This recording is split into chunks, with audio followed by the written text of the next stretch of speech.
Olá, sejam muito bem-vindos ao podcast que eu gosto de chamar de Sinceramente, o nosso momento de reflexão semanal e meu diário de pensamentos. Escuta, eu te trouxe aqui pra um lugar que é muito pessoal pra mim. Não parece muita coisa, até coloquei uma florzinha aqui pra fingir que tem alguma coisa assim especial. Mas é que pra mim é muito especial. Esse lugar aqui foi o lugar que eu passei por várias decepções amorosas, eu chorei sobre muita gente aqui nesse ambiente. Criei muitos sonhos aqui também, eu tirei muitas sonecas aqui também. Eu tive uma viagem com a escola pra Amazônia, né, e aí eu fui conhecer as comunidades ribeirinhas, a tribo Cambeba e tudo mais. E aí, dormir em rede, né, gente? É um caminho sem volta. Eu queria muito ter coragem, mas eu sou muito cagona, e aí eu tenho medo de bichos entrarem no meu ouvido à noite. Não que dentro de casa isso não possa acontecer, mas não sei porque aqui eu fico tipo, meu Deus, eu estou vulnerável. E aí eu não consigo. Mas eu amo dormir em rede, eu amo ficar na rede. Eu poderia casar com uma rede. Hoje, eu queria trazer um papo mais informal. Acho que você já sentiu que eu estou nessa vibe desde o último episódio, porque eu tô indo passar 2 semanas em outro estado.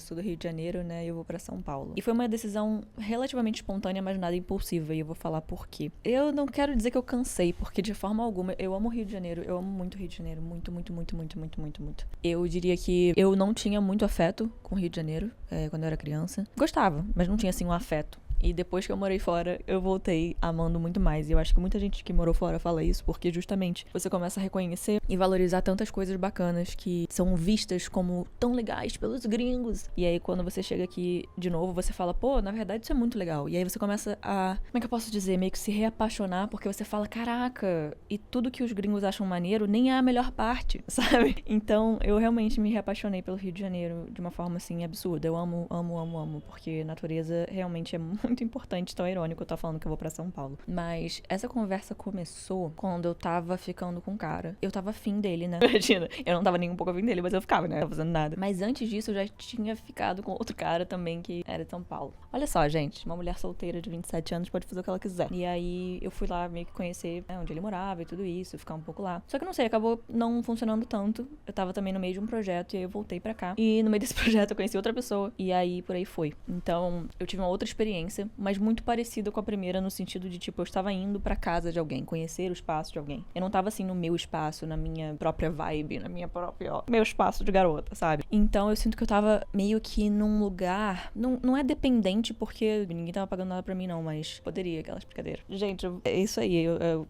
tô indo pra um caminho de sinceridade que eu não vou voltar. Então, era sinceramente, agora é sincera, sinceramente. Tipo, corram. Ou eu vou ser cancelado, ou todo mundo vai me amar, ou um pouco dos dois, não sei. Enfim, foda-se, não é como se eu já não fizesse isso durante 10 anos da minha vida, que eu me exponho na internet. Aí eu tive esses 2 momentos aí, e eu sentia essa falta de coragem, talvez falta de segurança. Eu acho que eu apoiar, assim, em relacionamentos foi uma pauta na minha vida muito frequente, porque justamente eu achava que eu não tinha essa malemolência de tomar decisões e entender o que era melhor pra mim. E aí eu sentia que quando eu tava com alguém tinha um certo impulso, sabe? Eu tinha tipo, ai, vamos lá, vamos viver, paixão. E aí depois quando eu acordava assim, eu falava, ih, caramba, nem é o que eu achava, né? Que chato. O que tudo bem, sabe? Tipo assim, eu não tô falando isso, tipo, bora achar quem é pra poder tacar hate. Até parece que eu tenho uma audiência desse tamanho. Meu sonho é botar assim na internet e falar, gente, não ataquem essa pessoa. Porque isso significa que eu tenho gente que tá, pô, não só me assistindo, mas me defendendo ainda por cima. Coisa linda. Não, tô zoando. Eu não tenho esse sonho, não. Eu tive esses 2 momentos aí, e aí eu sentia esse impulso de mudar um pouco de lugar. Porque de tempos em tempos eu tenho isso. Eu admito que eu não sei exatamente se foi pelo fato de eu ter tido experiência de me mudar cedo. Eu não sei o que foi exatamente, mas eu senti sempre que certos graus de espontaneidade eram benéficos pra mim. Não impulsividade, o que eu aprendi que era muito diferente. Qual a diferença entre espontaneidade e impulsividade? Eu acho que impulsividade, como o próprio nome diz, é um impulso, mas tipo assim, é uma coisa que você não tá pensando. Você tá indo, você tá, ó, tchau, tchau, alô, alô, galera. Então impulso eu acho que é isso. É você se jogar na coisa sem pensar. Eu acho que qual era a outra palavra? Socorro. Tá, você que tá assistindo e ouvindo, você sabe qual era a palavra, né? Então, impulso ou... Então, quando você tem impulso, eu acho que você se joga muito na coisa. E sem pensar e tal. Quando você tem o tchananã, é diferente porque você pensa sobre. Com antecedência, sabe? Você pensa antes sobre. Você realmente avalia aquilo ali. Aquilo ali fica no seu subconsciente, digamos assim. Você fica pensando sobre aquilo durante um tempo. E não necessariamente você toma a decisão logo na hora, mas você vai absorvendo aquela ideia e pensando como seria, realmente considerando, mas também sem a pressa de tomar uma decisão. Então são duas coisas muito diferentes. E eu percebi que, às vezes, esse apoio em relacionamentos era muito mais sobre um impulso do que sobre um tchananã.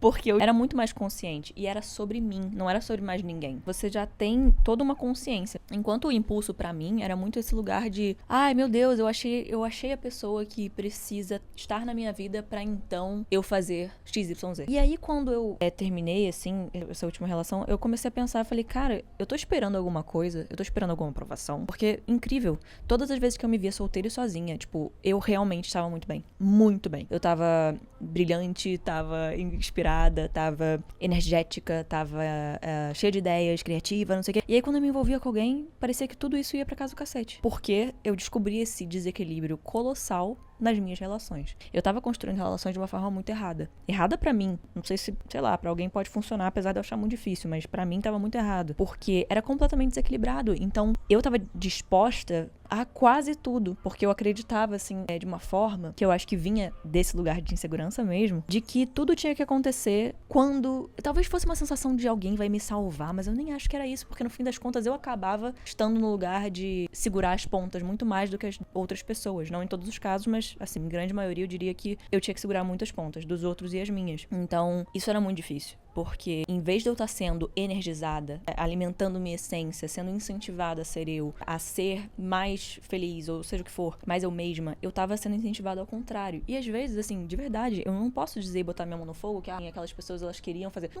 Não sei se queriam ou se não queriam. Acho que elas não conseguiam segurar as próprias pontas e isso acabava fazendo com que eu tivesse que segurar de todos, entende? E é óbvio que isso não era agradável pra mim, sabe? Então, naquele momento, eu comecei a olhar em volta e falei, cara, peraí.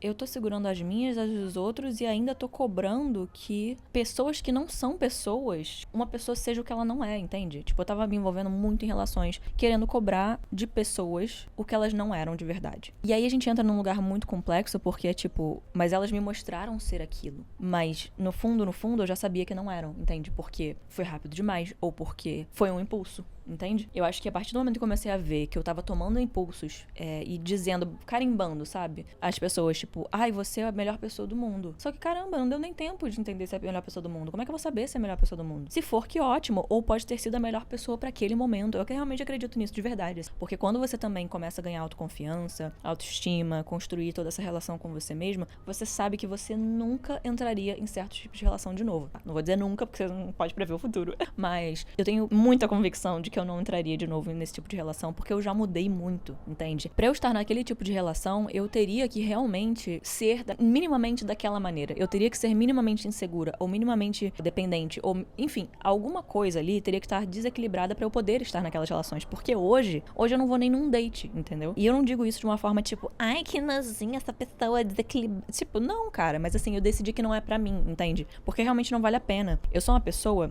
que, eu tô bem Selena Gomez, entendendo que eu sou muito rara, sabe? Não num lugar de eu me coloco num pedestal, tipo, olha, vocês, seus meros mortais, e eu sou muito incrível. Mas, cara, eu sou uma pessoa super carinhosa, eu sou uma parceira foda. Eu não tô me achando, gente, mas eu sou foda. Mas assim, eu sou uma parceira com muitas qualidades. Então, eu sozinha estou muito bem. Quando eu percebi isso, porque é muito curioso isso, cara, mas eu passei a minha vida inteira fugindo de mim, porque eu não queria estar sozinha, porque eu tinha medo de abandono, porque eu tinha um monte de coisa. Quando eu vi, eu falei, caraca, mas não é que sozinha que eu tô bem? Porque, engraçado, quando eu entro nessas relações, é aí que eu me sinto sozinha. Quando eu me permito que me tratem assim, ou que eu me trate assim, é aí que eu me sinto solitária, solidão. Quando eu tô sozinha, não. Então, caceta, alguma coisa tá errada, né? E eu não quero nem entrar no mérito, sabe? Justamente de, é aquele tipo de pessoa. Não, cara, mas só não é pra mim. E foi muito libertador entender isso, porque eu ficava procurando muito subconscientemente. É óbvio que ninguém está sendo insensível e dizer que você procura, que você é uma bosta por causa disso, pelo amor de Deus. Mas eu tava meio que indo pra lugares que o meu subconsciente tava tipo assim, tá vendo? Tá vendo? Eu já falei, né, disso aqui, sobre a prova que a gente procura, às vezes, pros nossos piores medos. Porque isso ainda é melhor do que a gente criar esperança sobre os melhores cenários possíveis e se decepcionar. Então, às vezes, sei lá, você quer muito emprego, aí você faz uma entrevista de emprego, aí você fala, não, eu não consegui. Não, eu fui muito bem, mas eu não consegui. Porque isso é melhor do que você falar, caraca, será que eu consegui? E aí você não conseguir, né? Pelo menos na minha cabeça funcionou muito assim. Até que eu comecei a perceber que o preço que eu pagava por isso era muito alto, entende? Eu olhava para as coisas e falava, cara, mas olha como eu tô infeliz. porra, eu tô infeliz, eu tô zero mesmo, eu tô zero presente, eu tô me sentindo sozinha, eu tô me sentindo menos confiante, porque de alguma forma essas relações tiravam minha confiança mais ainda e faziam com que os meus piores medos fossem verdade, então naturalmente eu não tava muito legal. E aí eu falei, ué, mas então eu não preciso pagar isso, eu não preciso pagar por esse preço, eu posso abrir mão e parar de ter essa mensalidade de autossabotagem. Então desde que eu cancelei meu plano com a autossabotagem foi ótimo, porque eu comecei a entender, sozinha eu tô bem, e na verdade não é que eu quero alguém pra preencher alguma coisa em mim, é que o meu espaço, ele é tão harmonioso, ele é tão bonito, ele foi construído com tanto suor e com tanta dedicação que não é qualquer pessoa que vai poder, infelizmente, estar perto de mim. Porque não vai ser todo mundo que tem o meu coração, porque não vai ser todo mundo que tem a minha consciência, não vai ser todo mundo que tem meus valores. E, novamente, isso não é sobre se achar superior a ninguém. Isso é sobre entender em qual momento você tá. Ninguém é obrigado a se auto-estudar, ou sei lá, ou evoluir, ou qualquer coisa assim, espiritualmente, sabe? Se abraçar. Cara, às vezes a pessoa não tá pronta. Eu sei que eu tive momentos da minha vida que eu não tive pronta. Mas aí o que eu faço com isso? Quais são as minhas responsabilidades dentro disso? Porque eu não vou sair prometendo pra alguém que eu vou casar com essa pessoa, pô, esse eu não vou cumprir. E aí eu digo que isso é muito um valor de você ter compromisso, de você ter palavra, entendeu? E aí quando você não tem palavra, ou você se envolve com pessoas que não têm palavra, fica muito difícil construir qualquer coisa, porque tudo é muito relativo o tempo todo. E todo mundo tá pronto pra pular fora a qualquer momento. Então eu tava envolvida nessas relações e eu senti que se eu parasse, tudo que eu conhecia, onde é que ia? Quem era eu sem essas relações? Porque toda a minha identidade era sobre ser uma curadora, era sobre ser uma cuidadora, era sobre afagar as dores do outro, segurar as pontas pelo outro, sobre sacrifício, sobre bondade, sobre generosidade. E não me leve a mal, eu falo muito disso aqui, eu sou muito orgulhosa de ter, muito orgulhosa não, eu tenho muito orgulho de ser quem eu sou, de ter o tamanho da minha bondade, o tamanho da minha dedicação, a forma que eu lido com os outros, tenho muito orgulho disso. Porém, não é aplicável a tudo e todos, entende? E eu acho que eu ficava muito nessa de culpa, tipo, cara, mas aí também são dois extremos. Se eu não sou uma pessoa boa, incrível, a Virgem Maria, então eu também não sou, eu sou um demônio. Tipo assim, não tinha meio termo. Ou eu era a melhor pessoa do mundo ou a pior. Então, caramba, pra onde é que eu ia a partir disso? E como é que eu ia achar minha identidade de volta? Porque eu era essa pessoa. A minha melhor qualidade era fazer com que os outros se sentissem bem. Até que eu parei pra pensar e eu falei, peraí... Eu gostar de fazer as pessoas com quem eu estou felizes não é um problema. Eu gostar de ser generosa, bondosa, demonstrar o meu amor, demonstrar as minhas... Tudo bem. Agora, essa não é a única coisa sobre mim. Peraí, não é mesmo. E eu acho que aí foi o meu ponto de virada. Quando eu descobri que a coisa mais importante sobre mim era eu. Não era o que eu faço pelos outros. Não era como eu agrado os outros. Não era porque eu massageava o ego do outro. Não, era eu. Eu tava tentando muito compensar. Já que eu sou meio mais ou menos, eu vou compensar aqui. Até que eu descobri que eu era uma parceira muito foda. E eu sou uma pessoa muito maneira. Então, é legal também ter esse lugar com você mesmo, de você falar, cara, quer saber, eu cansei de ficar me compensando. O que eu tô tentando fazer? O que eu fiz de tão errado? Eu nasci, foi isso. Aí eu preciso ficar compensando sem nenhum motivo aparente, sem ter feito nada, tipo, só porque eu sou eu. E aí a gente começa a investigar a gente mesmo e entender, caramba, tem vários motivos, tem vários lugares que isso foi construído na nossa cabeça. Mas é uma distorção cognitiva. É uma narrativa construída de uma forma equivocada. Ou de uma forma... Porque vem de muito cedo, entende? Aí tudo liga à infância, enfim, papos psicológicos. Isso tudo pra dizer que eu sempre fui uma mulher muito aventureira. Uma menina muito aventureira também. Então, quando eu me permiti voltar a ser isso, eu entendi que eu não precisava esperar por ninguém. Que eu não precisava pedir o aval de ninguém. Que eu não precisava ser nada além de mim. Eu não precisava... porque eu não tenho coragem. Cara, eu tava dizendo pra mim mesma que eu não tinha coragem. Mas eu tinha coragem sim. Porque, mal ou bem, eu já fiz essa experiência de me mudar pra um lugar sem conhecer ninguém. Eu já fiz isso em outros países, mano. Então, tipo assim, eu tava muito confusa de por que em outro estado isso tava me assustando tanto. E eu acho que era muito mais pra um lugar de e se tudo der errado? E se for sobre outra coisa que, pra mim, eu tô achando que é sobre...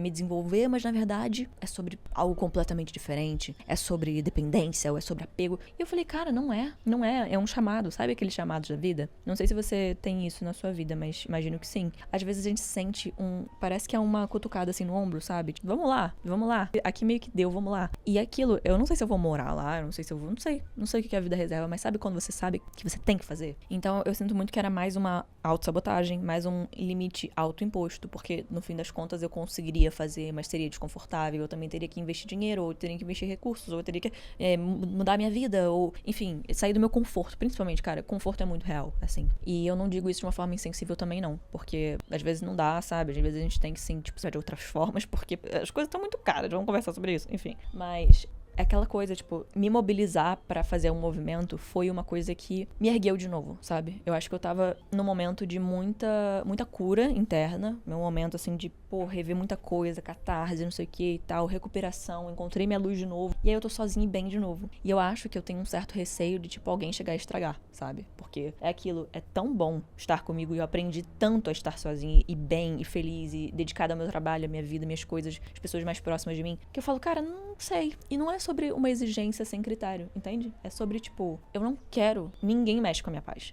Ninguém mexe com a minha paz hoje em dia. Então, foi por isso que eu decidi fazer essa mudança. É uma experiência, na verdade, né? Eu não sei nem se eu vou gostar. Eu já fui várias vezes, mas eu não sei como é que vai ser. E esse é o meu salto de fé, sabe? Aquela coisa que você sente medo de fazer, mas você sente um chamado. Você sente aquela coisa te puxando, tipo, cara, vai experimentar isso. Porque eu acredito de verdade, e eu vivo a minha vida assim, pelo princípio de que a gente precisa se desafiar o tempo todo. E eu sei que isso pode parecer muito clichê. Ai, zona de conforto, vá lá, tipo, no pain, no gain. Tipo, cara, no pain, no gain, que é tipo, basicamente, se você não se esforçar, você não tem ganho. Se você não sofrer, você não tem ganho. Se você, né, não suar, você não tem resultado, digamos assim. Só que foi usado de uma forma muito qualquer merda. Foi aplicado a qualquer lugar. E aí tem uns caga-regra que falam disso super insensivelmente. Mas eu acredito que se desafiar é realmente o que faz a gente crescer. Porque dá medo. Dá medo crescer, dá medo amadurecer, dá medo mudar. Tudo isso dá medo. Só que a diferença entre coragem, na minha opinião, tá? A diferença entre uma falsa coragem e uma coragem de verdade é que quando você tem coragem, você faz mesmo com medo. E quando você tem uma falsa coragem, você arranja todos os motivos pra você, tipo, não ter que se arriscar ali. E não generaliza essa porra, tá? Pelo amor de Deus. Não vem dizer, porque eu tava me arriscando 3 horas da manhã pra pegar um ônibus que não tinha ninguém, apenas um cara, uma van branca, vendendo bala. Cara, eu não tô falando disso, ok, minha amiga? Tá bom. Tô querendo dizer que, caramba, eu sempre quis fazer uma parada que seria possível, mas seria arriscado. Também não tô falando de jogo do tigrinho, tá bom? Ai, sério, não me testa, que eu tô sincera demais. Mas tô falando, tipo assim, eu sempre quis ir pra um lugar, digamos. E não precisa ser internacional, não. Pode ser a esquina da sua casa pra comprar sei lá, uma outra coisa. Um pão. Que você quer muito fazer um tipo de sanduíche, mas você fica, cara, eu queria comprar esse pão pra fazer um vídeo. Queria fazer um sanduíche diferente, que eu acredito que vai ficar bom, que eu tenho essa afinidade com a gastronomia, eu vou ali comprar, e aí você meio que nunca vai lá comprar o pão, sabe? Você fica sempre tipo, não, mas hoje a padaria tá cheia hoje, nem vou não. Não, quer saber? Eu não vou não, porque nem vai ficar boa essa ideia, é melhor eu não fazer não. E aí você começa a se convencer a não fazer, sabe? Não é tipo, você tá numa fase super não favorável, você tá mal de cabeça, não sei o que, você falando, mas no pain, no gain, né? Quem quer vai atrás. Vai se fuder, tá? Não é isso. Você vê que, sabe, talvez esperar pelo momento certo não exista. Que sempre vai ter um nível de desconforto, ou sempre vai ter um nível de alguma questão ali, mas você já meio que sabe que você precisa fazer em algum momento, e aí você vai escolher esse melhor momento pra fazer. Em vez de ficar se dizendo que pra que eu vou fazer mesmo se o resultado não vai ser em 5 segundos? Minha amiga, nada acontece em 5 segundos, só o seu ex mesmo. Mas enfim, amiga, nada acontece, nada além disso acontece em 5 segundos. Então, como é que tá a tua ansiedade em relação a isso, sabe? Então assim, eu não saí fazendo. Tudo que eu fiz nesse sentido de vou me mudar, mas eu não tô numa condição legal agora, ou vou fazer um movimento, mas sei lá, eu não tô no melhor momento psicologicamente. Tudo que eu fiz começou por essa ideia. E tudo que todo mundo faz começa por uma ideia. Começa pelo simples fato de você dizer, e se eu fizesse uma coisa, hein? E por aí vai. Porque você embarca nisso e aí fica aquela sementinha na sua cabeça. E você às vezes rega. Às vezes você fala, tá meio murcha, né? Às vezes fica guardada lá 10 anos e você acha que morreu. E de repente ela ressurge germinando como nunca antes. Então, também acho que uma coisa que eu aprendi muito foi não forçar um momento que não é certo também. Às vezes é mais impulso do que qualquer outra coisa. Às vezes é mais fugir do desconforto do que realmente fugir do conforto, entende? Então eu comecei a ver e falar, cara, peraí, eu também acho que dá pra dar uma segurada. Ou, caramba, eu tô carregando muita coisa agora. Calma aí.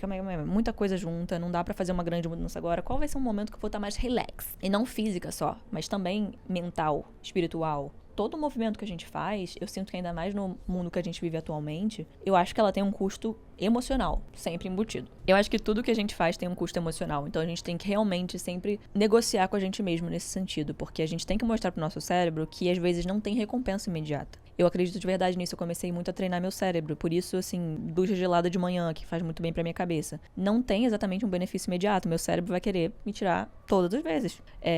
Mas eu vou fazer ainda assim? Vou, porque me faz bem. Porque depois, quando eu construo uma consistência, ou mesmo no próprio dia, assim, depois daqueles 10 minutos que eu sofri ali pra poder entrar na água fria, eu vou ter muito menos chance de ter uma crise de ansiedade. Mesmo, sei lá, não estando com remédio. E por aí vai. Então, quais são os preços que eu tô pagando e o que eu estou recebendo? Eu faço uma analogia muito, que é a analogia do... Você foi numa padaria comprar pão e aí te deram um tijolo. E ficaram, pô, você não gosta de tijolo? Qual foi? Mas é porque você foi comprar um pão. Então, para de ir num lugar que só te dá tijolo, entendeu? Isso pra relacionamentos, pra oportunidades, pra esses impulsos versus tanque, eu ainda não lembrei a palavra. Tudo isso você tem que colocar na balança e entender o que.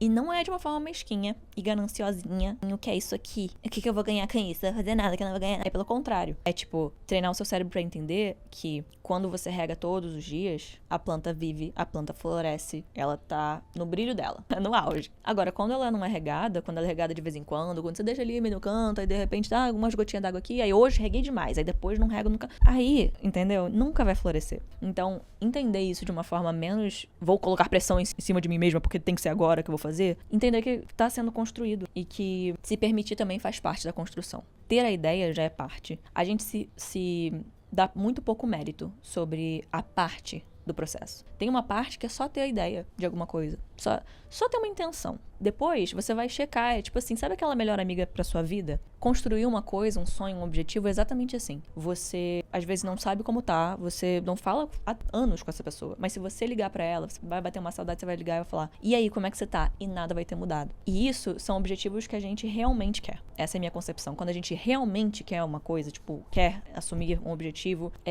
não tô dizendo que, vai ser possível a qualquer custo, porque dane-se as suas condições. Não, mas você vai sempre checar nele ali, sabe? Tipo, sempre dar uma ligada e falar, e aí, como é que você tá, sonho? E aí, sonho? Amigo? E aí você vai ver se, tipo, tá bem, se tá mal, o que mudou, como é que é agora? Muita coisa mudou na vida desse seu amigo, né? Então, o que tá rolando na vida desse seu amigo? E por aí vai. E aí, em algum momento, é como se essa melhor amiga começasse a ser próxima de novo. Talvez ela tenha mudado de volta pra sua cidade. Talvez agora você esteja a um quarteirão de distância dela. E quando você vê, ela tá próxima de novo. Mas o importante é, nada mudou entre vocês. Então, eu persigo muito os meus objetivos hoje em dia dessa forma. Não é que, eu vou conseguir em um dia. Ou, se eu não conseguir um dia, eu sou uma merda. Não. Como é que tá, meu amigo? Como é que tá meu objetivo? O que eu tenho feito?